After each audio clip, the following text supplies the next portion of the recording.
Assalamualaikum warahmatullahi wabarakatuh. Alhamdulillah wassalatu wassalamu ala ni'matillah. Amma ba'du, para sahabat bisikan dari langit yang dirahmati oleh Allah Subhanahu wa taala. Dimanapun kalian berada, semoga tetap dalam perlindungan Allah dan pertolongan Allah Subhanahu wa taala ila akhiril umur. Alhamdulillah, setelah sholat pada jamaah subuh uh, dengan detik-detik yang penuh barokah setelah sholat subuh ini. Mudah-mudahan semua yang melakukan sholat berjamaah subuh mendapatkan rasa ketenangan jiwa dan mendapatkan anugerah yang luar biasa dari Allah Subhanahu wa taala. Menindaklanjuti dari pembahasan kemarin tentang persoalan Malaysia misalkan. Kenapa banyak negara-negara di Asia ini, khususnya Asia Tenggara, seperti Malaysia misalkan, Filipina, dan juga beberapa negara Asia yang lain ini mampu dihidupi oleh negara Malaysia secara ekonomi. Katakanlah seperti Indonesia itu sendiri, seperti Filipina misalkan, atau seperti Bangladesh, Pakistan, dan India. Ini banyak warga-warga negara tersebut yang berlomba-lomba untuk mencari nafkah di negeri jiran tersebut, di negeri Malaysia tersebut. Kalau kita lihat secara luas wilayah seperti India misalkan, India ini adalah merupakan suatu penduduk paling besar di dunia, nomor 2 setelah Beijing atau Cina. Saat ini India ini penduduknya sekitar 1 miliar lebih. Kalau Cina itu kan sekitar 2 miliar lebih. Pakistan juga sekitar ratusan juta sudah penduduknya. Negara besutan Ali Jinnah yang diinspirasi oleh filsuf dan penyair besar, filsuf Muslim Muhammad Iqbal, itu penduduknya sudah ratusan juta sampai saat ini. Akan tapi banyak orang-orang Pakistan sana yang melakukan atau mencari nafkah di negara Malaysia tersebut. Lebih-lebih Bangladesh, katakanlah Bangladesh ini adalah sebuah negara pecahan dari India, juga banyak mencari nafkah di negara Malaysia tersebut. Bahkan di Indonesia, orang-orang Indonesia yang ada di Malaysia itu sekitar jutaan, sudah tidak lagi bermain ribuan atau ratusan ribu, akan tapi jumlahnya sudah jutaan manusia atau penduduk Indonesia atau warga negara Indonesia yang ada di Malaysia pada saat ini. Kalau kita kaji secara sama-sama, kalau kita melihat betapa banyak ilmuwan-ilmuwan besar di India, katakanlah seperti yang terkenal saat ini misalkan Zakir Naik misalkan, atau orang terkaya yang masuk 10 besar itu ada di India juga. Akan tapi mereka tidak mampu menyelesaikan persoalan-persoalan ekonomi negaranya, khususnya warganya, sehingga mereka banyak melakukan imigrasi atau hijrah untuk mencukupi nafkah kesehari-harian mereka dan untuk memenuhi tabungan-tabungan mereka di masa depan. Di India ini kan adalah suatu negara yang sangat besar yang disatukan oleh Mahatma Gandhi pada saat itu. Lalu dilanjutkan oleh Jawaharlal Nehru, dilanjutkan oleh Indira Gandhi.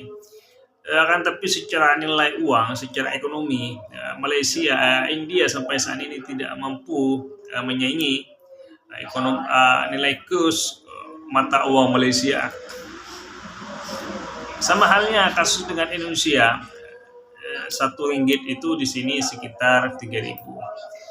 Jadi kalau 1.000 ringgit itu sekitar 3 juta lebih pada saat ini. Jadi jelas bahwa secara nilai uang Malaysia itu lebih unggul.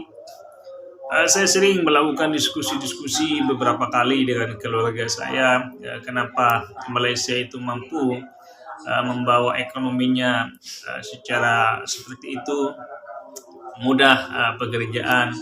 Karena di sana berbeda dengan Indonesia. Dalam artian saya bukan membenci Indonesia, tidak, tapi ini dalam satu sisi memang kelebihan Malaysia daripada negara-negara yang mencari pekerjaan di Malaysia. SD di sana sudah betul-betul dididik, SMP di sana sudah betul-betul dididik, SMA ini sudah diajarkan bagaimana dengan mencari uang. Karena kualitas di sana lebih utamakan daripada sekedar ijazah yang satu lembar. Memiliki ijazah SMA di sana memiliki masa depan. Memiliki kewarganegaraan Malaysia saja di sana sudah betul-betul diperhatikan dan diberikan jaminan. Apalagi orang-orang yang memiliki ijazah S1, S2, apalagi S3. Walaupun seperti apa yang dikatakan oleh Syed Siraj misalkan bahwa di Malaysia itu tidak ada orang yang salim Gus Baha. Memang wajar ketika Indonesia ini memiliki orang-orang hebat, memiliki orang-orang alim, memiliki orang-orang intelektual. Karena penduduk Indonesia ini jauh lebih banyak daripada penduduk Malaysia itu sendiri. Atau penduduk India tersebut jauh lebih banyak daripada penduduk Malaysia itu sendiri, sehingga penduduk yang banyak ini akan dianggap terlalu bodoh jika tidak melahirkan orang-orang intelektual, orang-orang alim, karena saking banyaknya penduduknya. Tapi kalau kita bicara di Indonesia, orang untuk menjaga supermarket itu atau untuk bisa menjaga Indomaret itu kan ditanyakan ijazahnya SMA. Ini kan saya kira ini kan adalah suatu penghinaan, saya kira. Masa kalau hanya mau jaga Indomaret, Alfamart harus ditanyakan ijazahnya SMA atau ijazahnya apa. Ini kan tidak ada hubungannya dengan seorang kasir atau dengan seorang yang memiliki legalitas bahwa mereka pernah sekolah 12 tahun misalkan. Ini kan tidak ada hubungannya. Sehingga seakan-akan ijazah itu rendah. Sehingga banyak pengangguran-pengangguran yang terjadi di Indonesia walaupun S1, S2.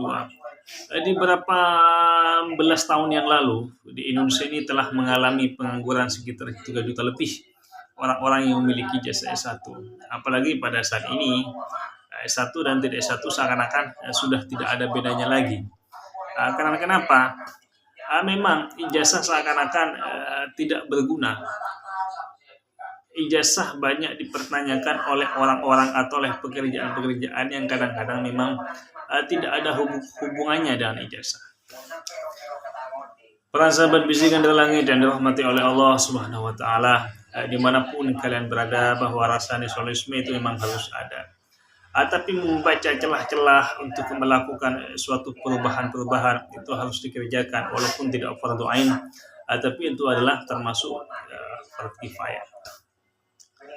Memang di Malaysia, katakanlah di Malaysia tidak akan ada manusia yang secerdas B.J. Habibie misalkan, atau tidak ada orang yang sehebat Bung Karno misalkan. Memang iya, dalam satu sisi memang tidak akan ada atau belum ada orang-orang sehebat Soekarno di Malaysia, atau orang yang sehebat B.J. Habibie dalam menciptakan pesawat-pesawat terbang.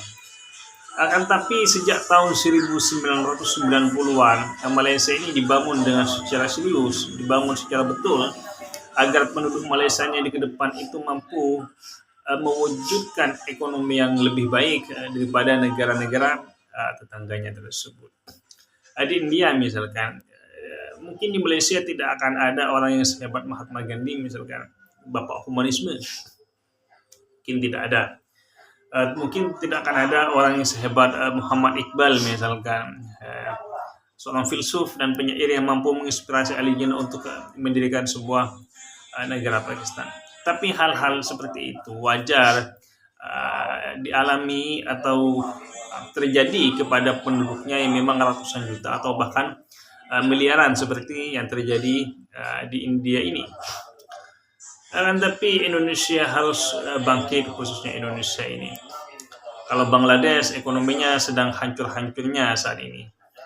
Kabar terakhir bagaimana pemimpinnya lari karena banyak desakan-desakan dalam persoalan ekonomi dan dalam persoalan-persoalan yang lain. Para sahabat bisikan dari langit yang dirahmati oleh Allah Subhanahu wa taala. Kita ini adalah kakak bagi seorang Mahathir Muhammad misalkan. Soekarno ini adalah seorang kakak bagi Mahathir Muhammad, atau Indonesia ini adalah seorang kakak bagi negara Malaysia.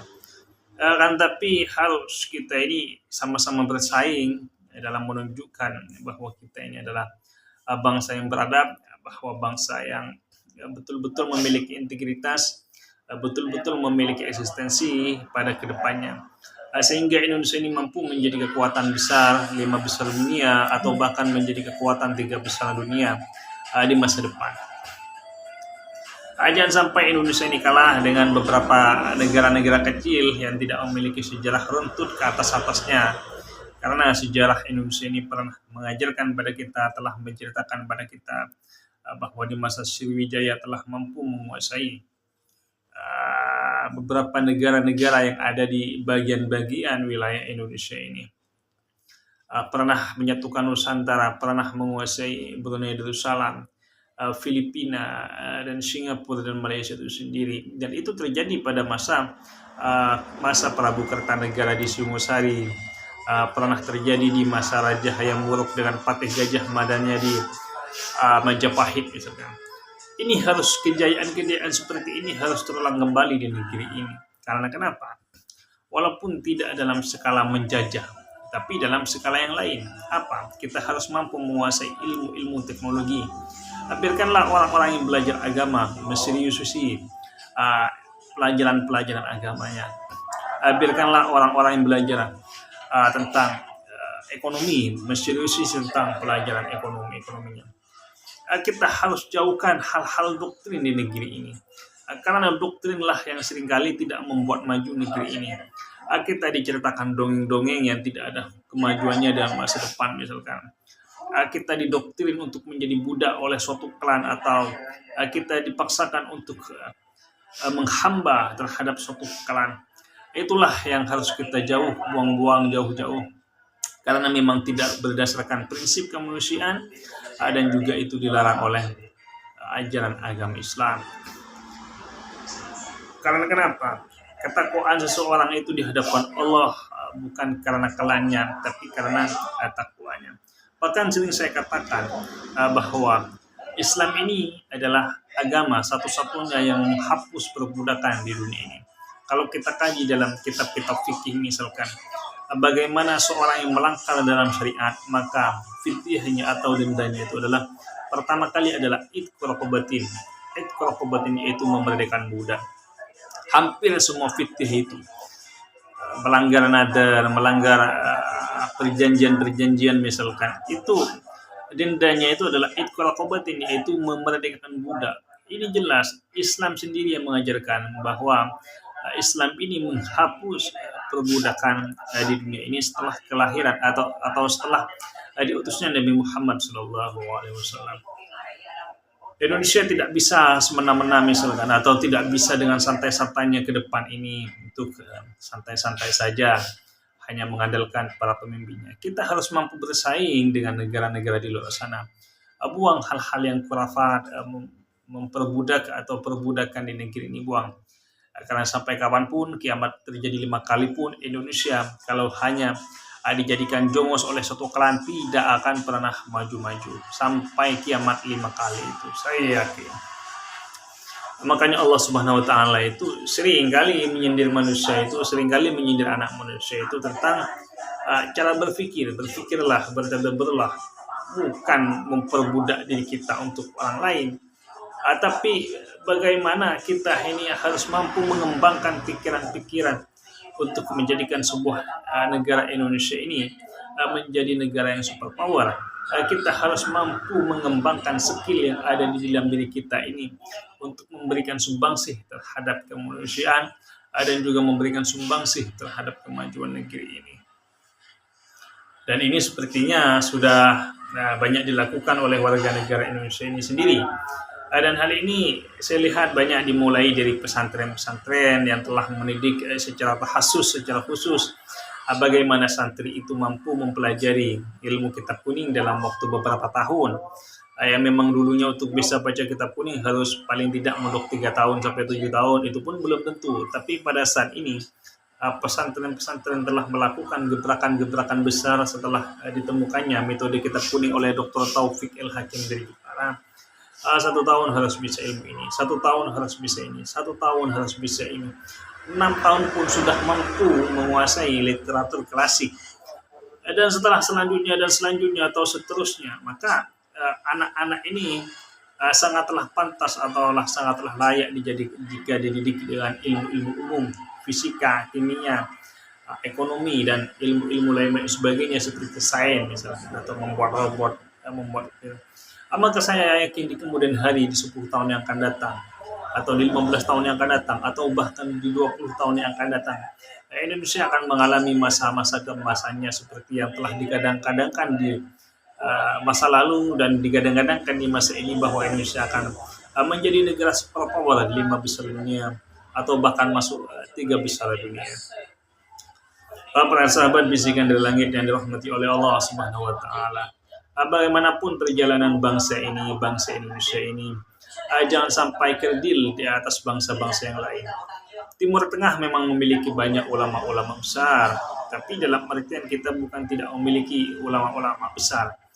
Sungguh ironis sekali jika Indonesia di kemudian hari ini masih kalah dengan Timur Tengah. Karena yang menemukan metode-metode membaca kitab Al-Quran dengan cepat, yang menemukan metode-metode membaca kitab kuning dengan cepat itu adalah orang Indonesia, bukan orang Timur Tengah, bukan orang Eropa, maupun bukan orang Afrika. Dan ini adalah suatu modal besar, suatu modal yang sangat luar biasa untuk menciptakan anak-anak Indonesia pada kedepannya untuk menjadi ulama-ulama besar, semisal Al-Ghazali misalkan, seperti Ibn Rus misalkan, atau seperti Hujatul Islam yang lain misalkan, seperti Imam Nawawi misalkan.